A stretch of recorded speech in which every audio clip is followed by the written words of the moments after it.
Hello बच्चों, let's see this question. यहाँ पे आपके सामने एक मैच दी फॉलोइंग टाइप का क्वेश्चन है, जहां पे आपके सामने दो लिस्ट गिवन है, लिस्ट वन और लिस्ट टू। लिस्ट वन में कुछ आपके पास पैरामीटर्स लिखे हुए और लिस्ट टू में ये लिखा हुआ है कि वो किस किस चीज से उसका प्रपोर्शनल कैसे होगा, उसको हमें फाइंड आउट करना है। ठीक है, तो यहाँ पे देखिए एफ जो है वो फ्रीक्वेंसी दिखा रहा है, टी जो है वो टाइम पीरियड दिखा रहा है, energy of the nth orbit is represented by En and the radius of nth orbit is represented by Rn। Atomic number Z से रिप्रेजेंटेड है और ऑर्बिट नंबर जो है वो n से रिप्रेजेंटेड है। ठीक है, चलिए इस क्वेश्चन को सॉल्व करते हैं और सबसे पहले ये देखते हैं कि इस क्वेश्चन को सॉल्व करने के लिए हमारे पास किस की कॉन्सेप्ट की जरूरत है। अब देखो बच्चों, की कॉन्सेप्ट की अगर बात की जाए तो इसमें जो भी आपके सामने पैरामीटर्स लिखे हुए हैं ना, जैसे फ्रीक्वेंसी हो गया, टाइम पीरियड हो गया, एनर्जी हो गया या रेडियस हो गया, इन सब का आपको फॉर्मूला पता होना चाहिए। तभी आप ये रिलेशन जो है ना उनका एटॉमिक नंबर से या फिर नंबर ऑफ ऑर्बिट से या ऑर्बिट नंबर से आप उस रिलेशन को फाइंड आउट कर सकते हैं। तो एक एक करके हम लोग चलिए पहले जो है ना फॉर्मूलाज को देख लेते हैं कि कैसे कैसे होता है। अगर फ्रीक्वेंसी की बात की जाए तो frequency is the formula for frequency is given bye v upon 2 pi r। v is basically the velocity of electron या speed of electron, और जो 2 pi r है that is the circumference of that particular orbit, जिस orbit की बात हो रही होगी।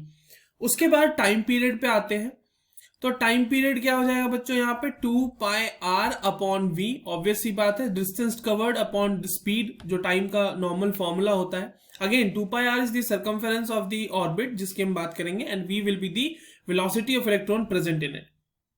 Coming to the velocity, क्योंकि velocity देखो बार बार यूज हो रही है ना, तो velocity का फॉर्मूला भी हमारे लिए इंपॉर्टेंट है।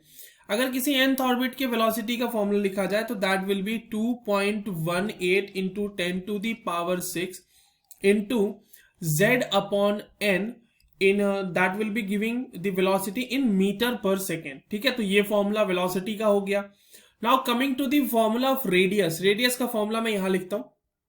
रेडियस के फॉर्मूला की अगर बात की जाए तो that will be 0.529 into N square upon Z, और यहां से जो ये फॉर्म वैल्यू आएगी वो एंगस्ट्रम में आएगी।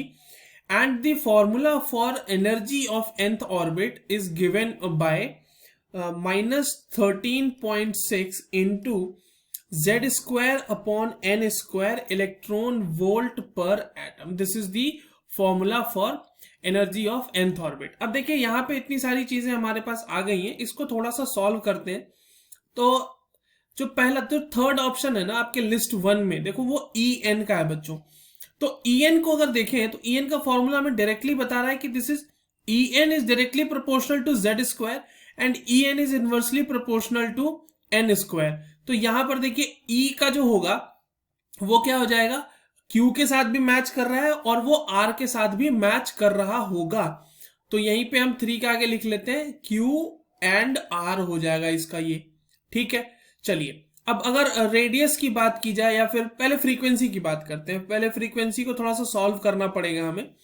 तो फ्रीक्वेंसी को देखो बच्चों क्या होगा कि v अपॉन 2 पाई r है। आपके पास v का फॉर्मूला भी है, आपके पास r का भी फॉर्मूला है, दोनों को उसमें वैल्यूज को पुट करो। तो v के जगह पे हम लिखते हैं यहाँ पे 2.18 into 10 to the power 6 into z, और ये नीचे आ जाएगा बच्चों n, राइट, इसका v वाला, और उसके बाद इसके नीचे है 2 पाई और r आ जाएगा। तो r की वैल्यू के लिए हम क्या लिखेंगे, 0.529 इंटू एन स्क्वायर, और ये z जो डिवाइड में आएगा ये एक्चुअली ऊपर चला जाएगा ना, तो ये तो ऊपर चला जाएगा, तो ये हो जाएगा, यहां पर लिख देते हैं z को, यहां पर ये r वाला z आ गया ऊपर। अब देखो फाइनली इसको जब आप लिखोगे तो ये आपको कुछ इस तरीके का रहेगा, 2.18 into 10 to the power 6 divided by 2 pi into 0.529। अब देखो ये तो पूरा कांस्टेंट हो जाएगा ना, कोई भी हो जाएगा कांस्टेंट ये, into Z square upon N cube. ठीक है, ये आ गया हमारे पास। अब आप देखो एक चीज, आप ये टाइम पीरियड और फ्रीक्वेंसी से एक चीज आप ये भी अंदाजा लगा सकते थे कि फ्रीक्वेंसी का इन्वर्स, टाइम पीरियड जो होगा वो फ्रीक्वेंसी का इन्वर्स होगा। तो अगर हम सिंपली अगर कर लें टाइम पीरियड को 1/f भी कर लें, ठीक है, तो वहां से भी 2πr/v ही आ रहा है, और वहां से जो ये फॉर्मूला पूरा का पूरा सॉल्व होके आएगा बच्चों, तो इसको मैं मान लेता हूं अब एक कांस्टेंट, ये हमारा पूरा का पूरा कांस्टेंट है, तो मैं f को इस तरह से लिख सकता हूं ना कि k इंटू z²/n³।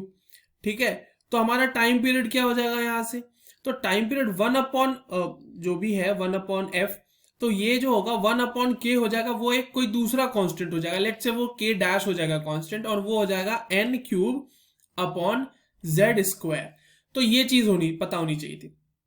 अब देखिए frequency is directly proportional to z², तो frequency is directly proportional to z² but inversely proportional to n³, तो इनवर्सली वाला तो कोई ऑप्शन है नहीं, तो डायरेक्टली वाला लगा देते हैं। तो 1 का हमारा क्या मैच कर जाएगा, 1 से हमारा मैच कर जाएगा q।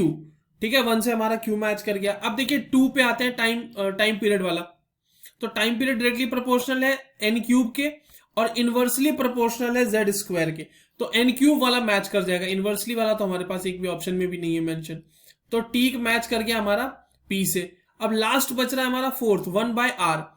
अब 1/r अगर आप करोगे तो देखो Rn is directly proportional to n² and inversely proportional to z। अगर इसका 1 रेसिप्रोकल लेंगे तो वो इनवर्सली प्रोपोर्शनल हो जाएगा n² के, और डायरेक्टली प्रोपोर्शनल हो जाएगा z के। तो ये Rn किससे मैच कर जाएगा बच्चों, ये मैच कर जाएगा s से, और ये मैच कर जाएगा r से। सो लिस्ट 1 में जो 1 है वो q से मैच करेगा, 2 जो है वो p से मैच करेगा, 3 जो है वो q और r दोनों से मैच करेगा, और जो 4 है वो भी r और s दोनों से मैच करेगा। So this was all for this given question. I hope you understood this well. All the very best.